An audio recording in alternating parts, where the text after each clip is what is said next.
Soy Pablo Veloso para Espacios de Crecimiento, hablándoles ahora acerca del seminario de Filosofías de la India, Modos de ver la vida.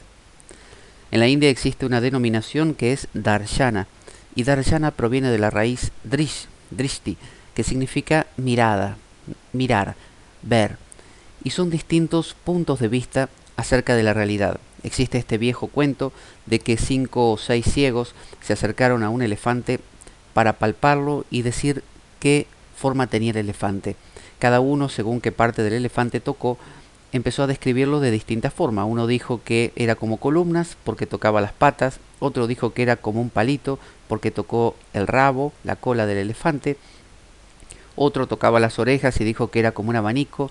y otro como una pared porque tocó el vientre, y así. Es decir, todos tenían razón y al mismo tiempo no la tenían. Eso es los darshanas, los puntos de vista de la realidad de los hindúes y de cada ser humano sobre esta tierra.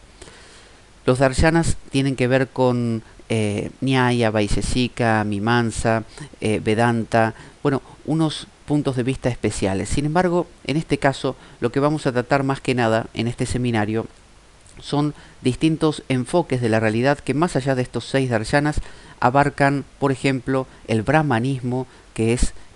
la visión de los Vedas, la visión de estos textos muy antiguos de la India, los textos primarios,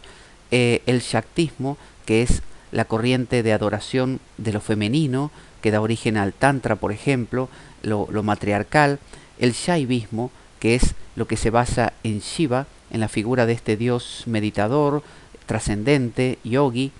el Vaishnavismo, que es el que se basa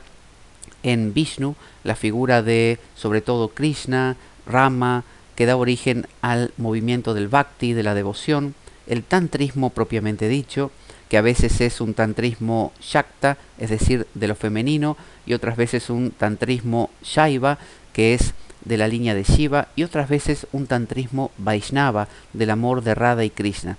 También vamos a ver otras filosofías que han crecido y nacido en la tierra de la India, aunque se consideran religiones aparte, como es el budismo, generada por Buda Gautama, y el Jainismo, religión de, entre otros, Mahavira. Cada uno de estos enfoques de la vida lo que nos puede aportar es una especie de visión general que nos permite descubrir dónde estamos parados. Muchas veces cuando entramos en el mundo de la espiritualidad oriental, sobre todo la espiritualidad india, y somos practicantes de yoga o profesores de yoga o simplemente hacemos reiki o alguna actividad que de alguna manera se vincula con Oriente, a veces no sabemos por qué hacemos lo que hacemos, de dónde nació una manera de practicar, una manera de cultivar un tipo de meditación o de hacer cierta postura de yoga. A veces las posturas de yoga tienen nombres de dioses hindúes, a veces hay ejercicios que hacemos, no sé, de limpieza corporal que tienen la reminiscencia de un pasaje mitológico. A veces vemos gurús hoy en día como Sai Baba, como Prabhupada, como Osho, como cualquiera de ellos que deambulan y pululan por ahí y no sabemos a qué filosofía pertenecen, de dónde proviene su visión de las cosas. Cuando estudiamos y aprendemos y recorremos la historia del brahmanismo, el shaktismo, el shaivismo, el vaishnavismo, el tantrismo, el budismo y el jainismo y otras más, empezamos a tener un cuadro mucho más claro. Sabemos dónde estamos, qué hacemos, qué somos y qué no somos. Y estudiar estas filosofías de la India no solamente está conectado con la India propiamente dicha, ya que el ser humano, así como tiene 2 piernas, 2 brazos, una cabeza y un tronco, aquí y en la China, de la misma manera los enfoques de la vida suelen ser los mismos en todas partes. Aún en religiones monolíticas como el cristianismo o el islam, si las desilvanamos, si las miramos más finamente, comenzamos a descubrir que existen corrientes dentro de cada una de estas religiones que empiezan a conectarse con cada uno de estos enfoques que los hindúes tienen. En la India quizás se permite la proliferación de toda clase de ramas y de sectas en el buen sentido de la espiritualidad, ya que la visión de la India es omniabarcante y omniabsorbente. Es capaz de absorber cualquier cultura ajena y meterla dentro de su práctica religiosa. Nada de lo que hacen los demás para los hindúes está mal visto. Tarde o temprano ellos lo involucran, lo asimilan y lo incluyen dentro de sus prácticas. Mientras que las religiones como el Islam y el cristianismo o el judaísmo son religiones cerradas que no permiten el ingreso de nada más. Pero como los seres humanos son los mismos en todas partes, vemos que un maestro Eckhart, dentro del cristianismo, tiene esta veta mística que podría tener el Vedanta hindú, o también lo tiene San Juan de la Cruz, con la vía de la entrega total, y la de, por ejemplo, Santa Teresita de Lisieux, con el Bhakti Yoga, el yoga de la devoción de la India, muy vinculado al Vaishnavismo y a Radha y Krishna. Por otro lado, tenemos otros caminos dentro del cristianismo, como los caminos de la Iglesia Ortodoxa rusa y griega, del esicasmo, la práctica de la oración de Jesús, la oración del corazón, y que se conecta con la respiración, y ahí vemos mucho de lo que es dentro del shaivismo y shaktismo, de lo que es el yoga, de lo que es las prácticas del mantra. Es decir, conociendo las filosofías de la India, entendemos las filosofías de nuestra propia cultura, de nuestro occidente americano y europeo. Es decir, al recorrer todas estas filosofías que aparentemente son tan lejanas a nuestra manera de ver las cosas, descubrimos que no lo son tanto. Y también este seminario cumple una función muy importante. Hay un dicho que dice, mira, te vendieron un buzón de estos de cartas, o una estatua de la plaza.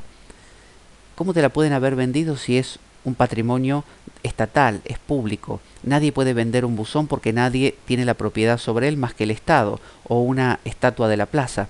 Muchas veces nos venden historias, nos venden productos, a veces bajo el envoltorio oriental, a veces bajo el envoltorio occidental, y esto sucede porque desconocemos y se nos convence de que cierto mantra es maravilloso y es especial y antiquísimo y quizás lo inventaron hace 3 días. Entonces, conociendo un poco este pasado, estas tradiciones antiguas, empezamos a entender lo que pasa y descubrimos como que cada cosa empieza a caer en su lugar. Descubrimos que un Prabhupada con los Hare Krishna entra dentro del Vaishnavismo, que un Muktananda con su mantra Om Namah Shivaya entra dentro del Shaivismo, que Ramakrishna Paramahansa entra dentro del Shaktismo, y descubrimos que el budismo no tiene una sola vertiente, sino que existe el camino del Hinayana, pequeño vehículo, el camino del Mahayana, del gran vehículo, el camino medio. Empezamos a descubrir cada una de estas corrientes, el jainismo tan vinculado a Gandhi y el ascetismo. Entonces vemos cómo distintos enfoques que conducen o pretenden conducir al mismo lugar tienen colores diferentes. Entonces vamos a recorrer como si hiciéramos un gran viaje a través de la India, a través de personajes, vamos a conocer gurús, vamos a conocer técnicas, vamos a conocer lugares geográficos de la India en este caso, que nos van a ir diagramando y perfilando este mosaico de filosofías de la India, estos modos de ver la realidad, para ver en última instancia y descubrir con cuál nos identificamos y cuál puede ser nuestro modo. Así que los invitamos a cursar este seminario de manera presencial si quieren, o de manera también virtual a través de la videocámara, la videoconferencia, a través del la modalidad online. Cualquier duda,